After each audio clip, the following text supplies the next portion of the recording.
Good afternoon and welcome to the next edition of Just a Truckin' On Down the Line. I'm your host, Charles Smith. I wanted to talk a little bit today about coming to work for Prime, what the qualifications are, a little bit about what the process is like. And there's two paths, obviously, but the big path is typically the person who does not have a CDL currently is looking to get a CDL and start a new career. So that's what I'm going to focus on more than anything else, because if you're a person who already has experience, already has their CDL, basically you make an application and you can apply, and if you're accepted, you come in through our orientation process and we get you out and we get you into a truck. Click on the link below and we'll get you hooked up. If you include my name as a referral, I'd be grateful. My contact information is down in the comments below.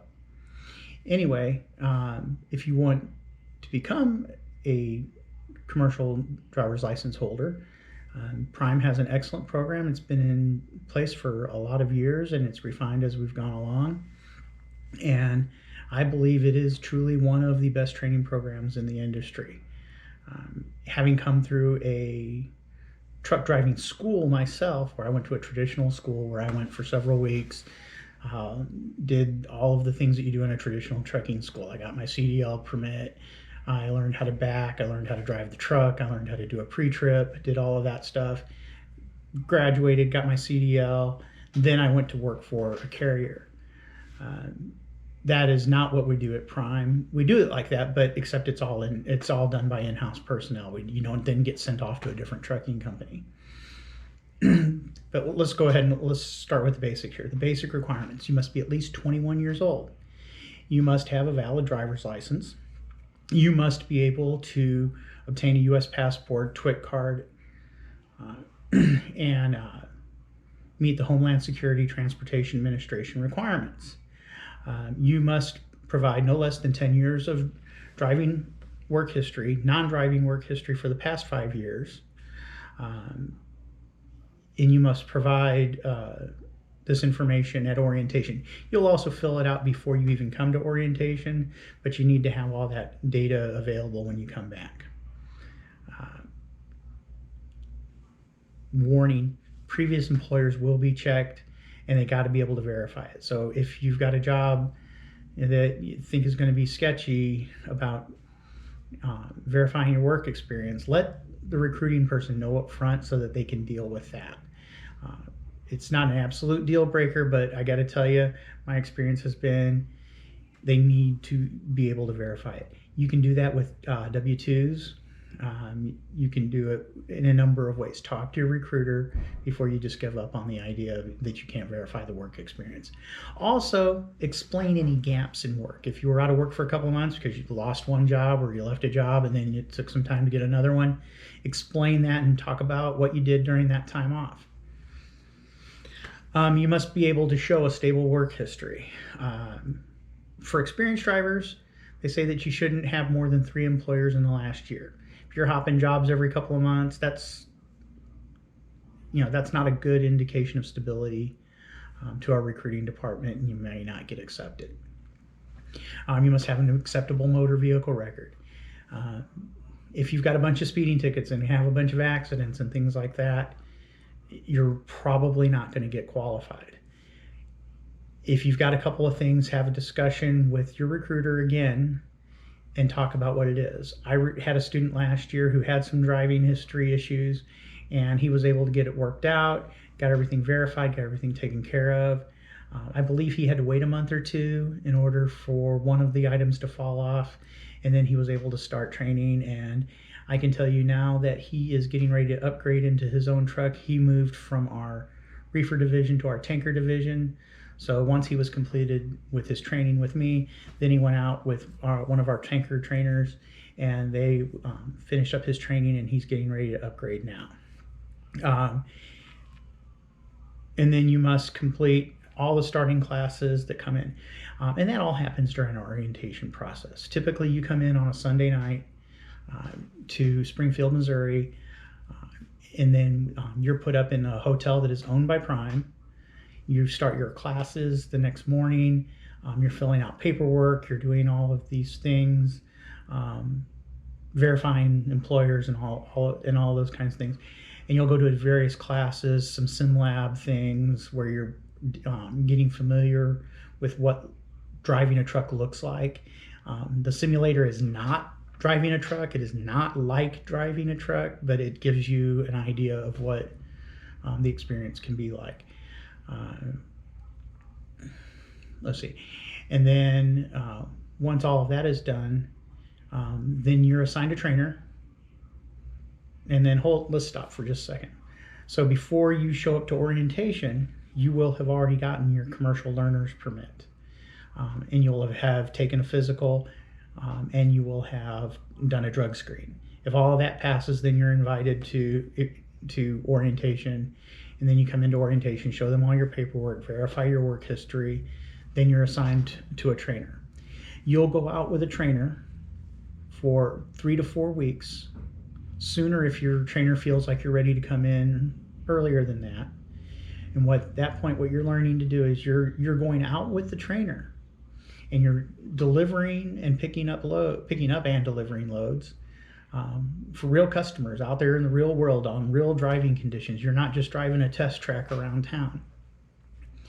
And during that time, you're learning your pre-trip inspection. That is the inspection of the vehicle that you're supposed to do before you leave every day, and what you're supposed to do at the end of the day to make sure that everything is working properly on the truck so that it is safe and legal to operate on the roads.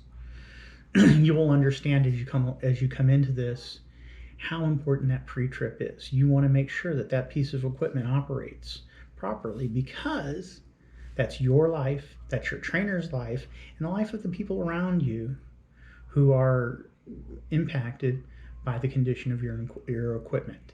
If your equipment is in good shape, then you're in a much better position to be able to operate safely while you're on the road. Then you'll also spend some time learning how to do backing maneuvers. Everybody has to do a series of maneuvers in order to pass the skills test. Everyone has to do a straight line back. That's taking the truck and driving it in a straight line backward. Not as easy as it sounds. Once you get used to it, once you understand how the truck operates, it's the most basic maneuver going backward besides, driving forward. Then you'll also learn how to do an offset parking. Basically, you're starting your truck in one lane and you are backing your truck into another lane. And then you're going to learn how to do that starting going to the left, and you're going to learn how to do that going to the right. After that, you're going to learn how to do what we call a parallel parking. Parallel parking is just exactly what it is. Remember, when you're trying to learn how to parallel park your car, well, you're going to learn how to parallel park a tractor trailer. Yes, you can do it. If you listen to your instructor, pay attention, you will be able to do it. Then you're going to learn how to do what we call a 90-degree alley dock, which is exactly what what it sounds like. You're going to take your tractor trailer. You are going to start in a straight line, and you're going to do a 90-degree turn and park back into what is simulated to be a dock. When you take your test, you'll have 3 backing maneuvers. You'll have a straight line back. Everybody does a straight line back. You'll have an offset maneuver either to the left or right. You'll learn the day of the test. And then you have either a parallel back or you have a 90-degree alley dock. Pass those 3 backing maneuvers, then you move on to the driving test. It's a short drive around the Springfield area, 30 to 45 minutes. You do some left turns, you do some right turns. You're going to do an emergency roadside stop. You're going to drive on the freeway. You're going to stop. You're going to drive through town a little bit. Once you've done that, then you come back and you've passed your test. Easy peasy, right? If you listen to your instructor, pay attention, be patient, it will all come together. I promise you.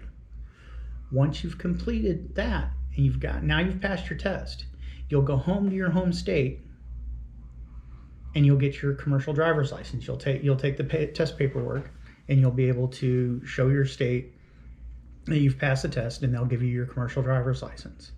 And then you'll go out, then you'll be out with your trainer for up to 50,000 miles. for a minimum of 50,000 miles. That's team miles. That's miles that the truck goes, not just 50,000 for you. It's 50,000 between you and your trainer. Depending on how much you are able to run, you can do that in anywhere from 2.5 to 3.5 months. It takes time. There's just no simple way to get around that. But what that does is it teaches you how to do the business of trucking. You've come in, you had your commercial learner's permit, so you know the basics. You learn what it takes to pass the test. Again, you've got the basics. Now you're going to learn the basics on how to operate the truck as a business, how to go to shippers and receivers, and how to shift tandems. And some of these terms don't make sense right now, but they will as you go along.